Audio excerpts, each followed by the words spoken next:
Welcome to another video! Oh, hello cat. Anyways, I'm really excited for this week's video. One of my friends recently asked me, how do I train to get a smaller waist? And I thought, man, that's a really interesting concept. That would make for a great video. So that's what we're doing this week. I'm giving you my 4 tips on how to make your waist smaller, with some potential interruptions by my cat. But we love her, so it's okay.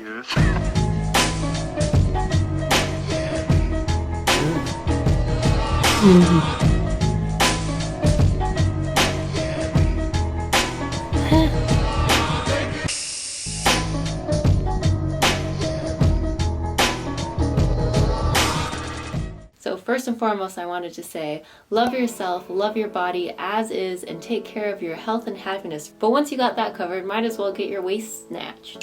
So there's no such thing as targeted weight loss. We know that you can't spot reduce any fat from a particular area, but you can reduce fat overall by just losing weight. That approach to having to basically lose weight until you lose weight in the spot that you want to lose weight can be extremely frustrating, time-consuming, and might not even work at all. For example, if your goal is to get a smaller waist and you're losing weight all over your body, proportionally, you're still gonna not look like you have a small waist. Not to mention, intentionally losing weight is hard. Dieting sucks. For most people, granted there's always exceptions, most people find it super hard to lose weight and find it easier to gain weight. So why not take advantage of that? When I was 16, my best friend and I found a book which assigned everybody a shape and a color based off of their proportions and the size that they were. So of course we had to figure out what we were. We were both orange rectangles. Rectangles because our hips, our waist, and our shoulders were pretty much exactly the same size.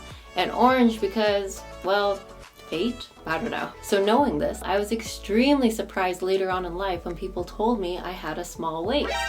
I was like, dude, do your eyeballs not work? I'm an orange rectangle. And it turns out their eyes were broken. Well, you know, not like literally broken, but their eyes were deceiving them. It was an unintentional optical illusion. And that comes down to the definition of a small waist. What is small? Is having a small number, whether it be inches or centimeters, for around your waist good enough? Small is relative to the size of the rest of your body, which leads me to my first and second tip. Number 1, train your lats. And number 2, train your shoulders. By training your lats right here, you basically force your waist into looking small in proportion to your lats. It'll end up giving you that tapered look as your waist becomes funneled down from the size of your growing lats. The same thing applies for your shoulders. If you grow your shoulders and your lats in conjunction, it's going to create that triangle effect, or the top half to an hourglass figure. Training your upper body aids the optical illusion for sure, but what it can also do is change your body composition without necessarily having to change your diet. And here's an anecdotal story to prove my point. This is a joke, by the way. I know that anecdotal stories aren't the best evidence, but it is eye-opening to hear different experiences. I never had abs really until I started training my upper body. Sounds strange, right? But it's true. I've always had a layer of fat around my midsection. In high school, when I was running cross country and track, and college, that was easily over 30 miles a week, easily. And I didn't care about having abs, but it's just something that I noticed. I just never had abs. I never really thought I was going to get down to the body fat percentage to show them, and I was okay with it. But then I started training upper body. I started hardcore training my upper body because I wanted to learn how to do all the crazy cool calisthenic tricks like human flag, front lever, planche. Still working on those, by the way. I started doing resistance training for my upper body for the first time ever, and suddenly my abs started to pop through. And I can only hypothesize that this is because my body changed and was now at a different set point, as in it had a different amount of body fat it was okay naturally storing. The amount of body fat that I had without having to maintain it with any difficulty was different and was small enough that my abs now popped through, which is interesting. You know, not saying abs are everything. They definitely aren't. Having your abs show doesn't make you any better of a person, but it is really interesting how much training your upper body can change you. Because my abs were showing at this point, you could really start to see my obliques, which leads me to my third point. Train your obliques. So this is kind of controversial because I've heard plenty of times before that you shouldn't actually train your obliques if you're trying to maintain or get a smaller waist. And that's because your obliques span the side of your body, and if you train them and grow them, that can actually make your waist larger. But the obliques, the way that they're shaped, they're literally arrows pointing to the middle of your waist.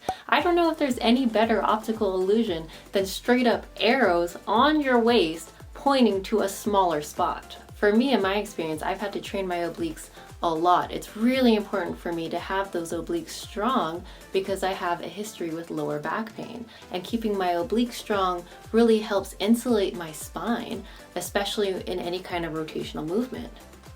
Hello, baby. What's up? Are you being beautiful? Training my obliques have one... Okay, so she decided to go terrorize something else, which might be good for the camera, because she was like straight up about to knock it over.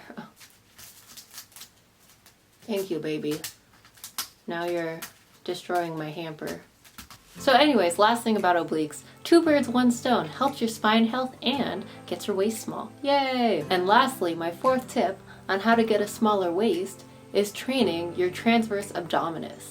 And this is the inner ab muscles, basically, that wrap the inside of your core, and they act as a natural corset to your body. If you're like me and have lumbar pain, training your transverse abdominis will help you immensely. And again, 2 birds, 1 stone will also make your waist look smaller. Another option, of course, besides getting stronger to create that optical illusion, or getting stronger to actually cinch in your waist, is a corset or waist trainer, but I would advise against that, especially coming from my experience with back pain and needing to keep your core extremely strong to help stabilize you.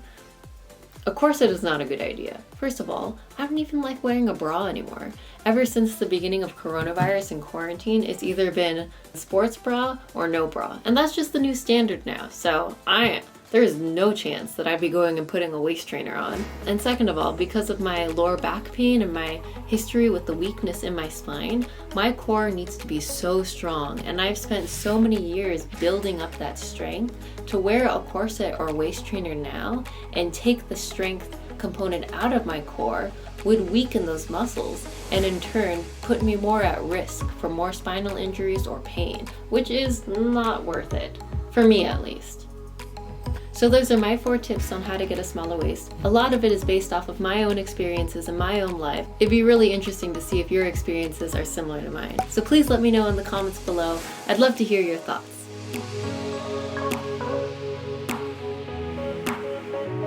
So if you have access to gym equipment, you're probably set. But if you don't, all you need is resistance bands and something heavy. For resistance bands, I'll show you what I got. So these are my absolute favorite. It was about $20 for all of them. In terms of resistance capacity, if you were to do a pull-up with these around your body, this one would take off about 40 pounds of weight.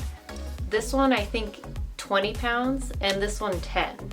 So just work your way up and then eventually you can do a pull-up. If you want lighter resistance than these, what I'd also recommend are physical therapy bands. These were super cheap off of Amazon. I think they were $5. This is the box they came in. Oh, I had it upside down.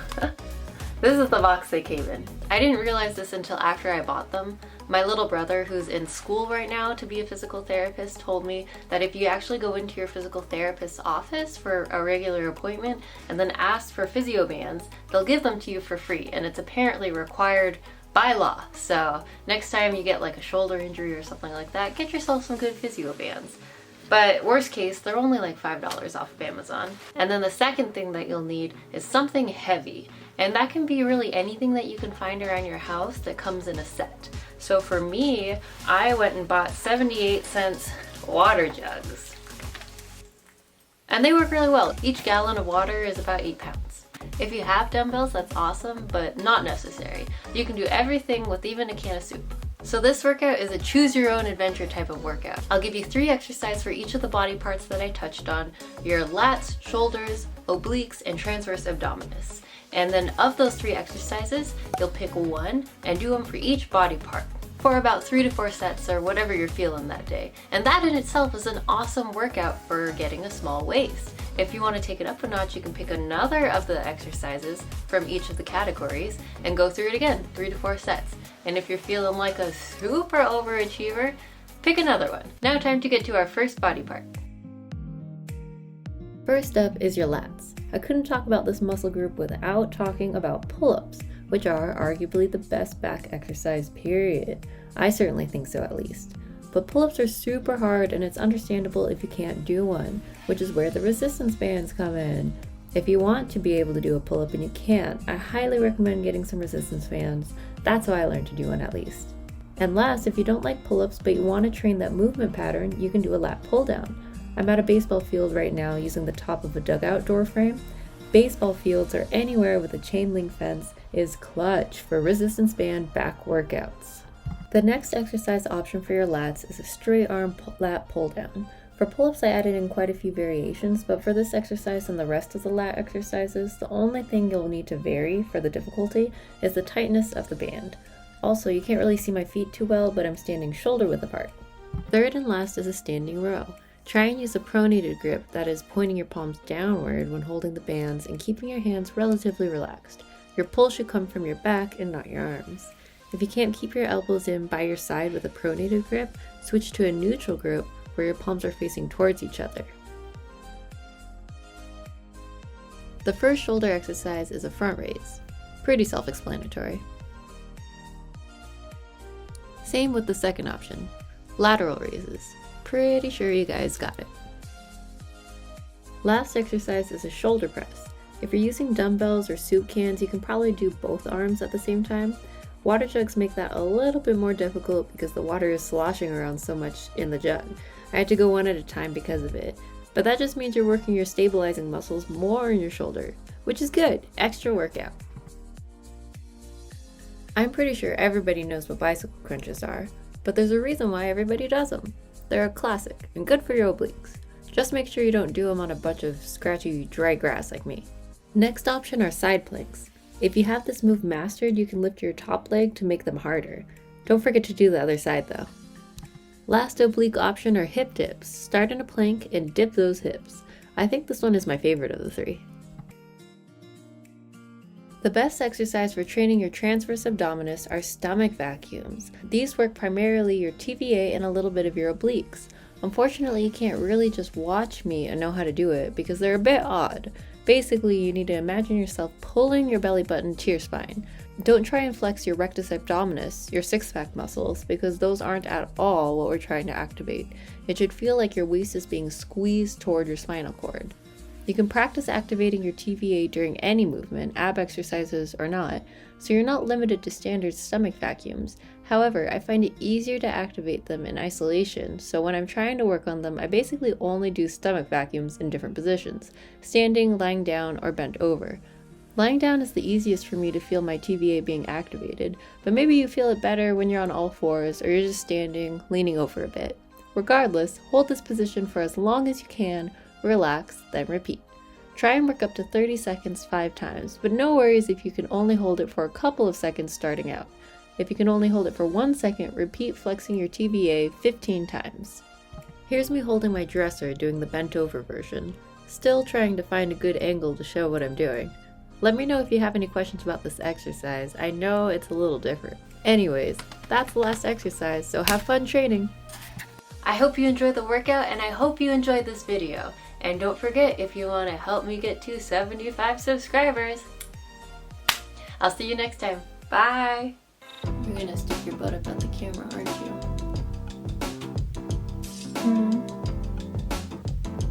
Man, my cat is so needy. Inside the room, outside the room, on top of the table, behind the curtains. I don't know.